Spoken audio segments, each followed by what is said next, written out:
దేశంలో ఉన్నటువంటి సైనికులు ప్రజలు మోడీకి పాదాభివందనం చేయాలి అని చెప్తా ఉన్నారు. సిగ్గుచేటు. మోడీకి కాదు పాదాభివందనం చేయాల్సింది, దేశ ప్రజలకి పాదాభివందనం చేయాలి. కారణం, ఉగ్రవాదులు మతాలని రెచ్చగొట్టి దేశంలో చిచ్చు రేపటానికి కుట్ర పన్నితే దాన్ని ఒకే మాటతో హిందువులైనా, ముస్లింలైనా, క్రైస్తవులైనా, సిక్కులైనా, కాశ్మీర్ మొదలుకొని కన్యాకుమారి వరకు ఒక్క మాట మీద నిలబడి ఉగ్రవాదాన్ని తిప్పికొట్టింది దేశ జనం. ఆ జనానికి పాదాభివందనం చేయాలి. అంతేకాదు, ఎవరు దేశద్రోహులు, ఎవరు దేశభక్తులు? సైనిక కల్నల్ ఖురేషీని ఉగ్రవాద సోదరి అని చెప్పిన మధ్యప్రదేశ్ బీజేపీ మంత్రి దేశభక్తుడా, దేశద్రోహ? సమాధానం చెప్పాలి. అంతేకాదు, బీజేపీ నేతలు నిన్న మాట్లాడారు.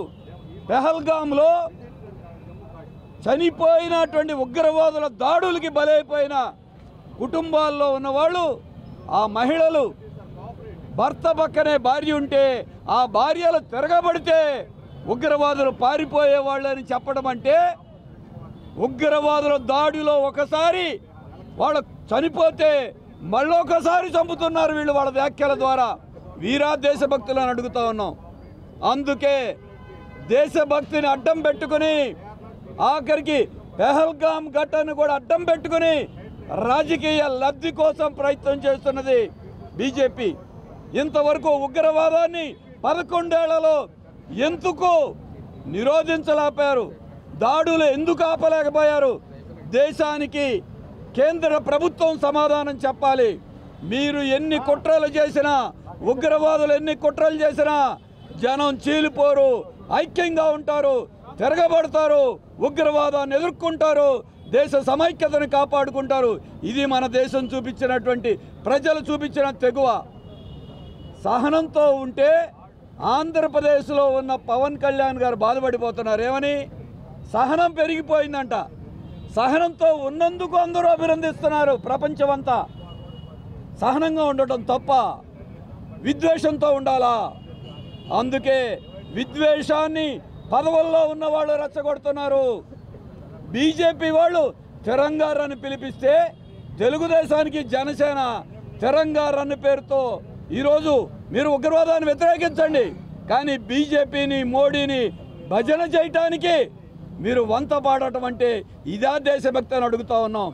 విద్వేషం దేశభక్తి కాదు, సహనం దేశభక్తి, మత సామరస్యం దేశభక్తి.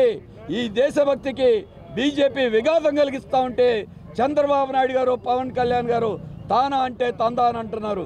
ఇది రాజకీయాలకి సంబంధం లేదు. రాజకీయాలకు అతీతంగా ప్రజలందరూ రాబోయే రోజుల్లో ఉగ్రవాదాన్ని బీజేపీ ప్రభుత్వం ఎదుర్కోవాలా. మత సామరస్యంతో ఉండి జనం ఉగ్రవాదాన్ని తిప్పికొట్టారు. అందుకే ఇవాళ మేము సమైక్యత యాత్ర చేస్తూ ఉన్నాం. ఇది పార్టీలకు సంబంధించిన విషయం కాదు, దేశ ప్రజలందరికీ సంబంధించింది. ఉగ్రవాదం నశించాలి, మతోన్మాదం నశించాలి, యుద్ధోన్మాదం నశించాలి, సామ్రాజ్యవాదం నశించాలి. అలాగే మత సామరస్యం వర్ధిల్లాలి, లౌకిక తత్వం వర్ధిల్లాలి, ప్రపంచ శాంతి వర్ధిల్లాలి. మన దేశం మీద యుద్ధ కాల్పుల విరమణ చేస్తున్నామని ప్రకటించడానికి ట్రంప్ ఎవరు? అమెరికాకి ఏం సంబంధం ఉంది? ఉగ్రవాదులు మన మీద దాడులు చేస్తే అమెరికా, ట్రంప్ ఇంకొక రూపంలో మన సార్వభౌమత్వం మీద దాడి చేస్తూ ఉన్నాడు. పల్లెత్తు మాట మాట్లాడట్లా. నరేంద్ర మోడీ గారి బీజేపీ ప్రభుత్వం అమెరికా, పాకిస్తాన్కి, భారతదేశానికి తగాదా పెట్టి వాళ్ళు పబ్బం గడుపుకుందామని ప్రయత్నం చేస్తే ఆ అమెరికా, ట్రంప్ మీద ఇది మా దేశ విషయాల్లో జోక్యం చేసుకోవడానికి నువ్వెవరో అని అడిగే ధైర్యం నరేంద్ర మోడీకి, బీజేపీకి లేదు. ప్రధాన కార్యదర్శి నంబాల కేశవరావు ఎన్కౌంటర్ తర్వాత దేశం అంతా కూడా దీని మీద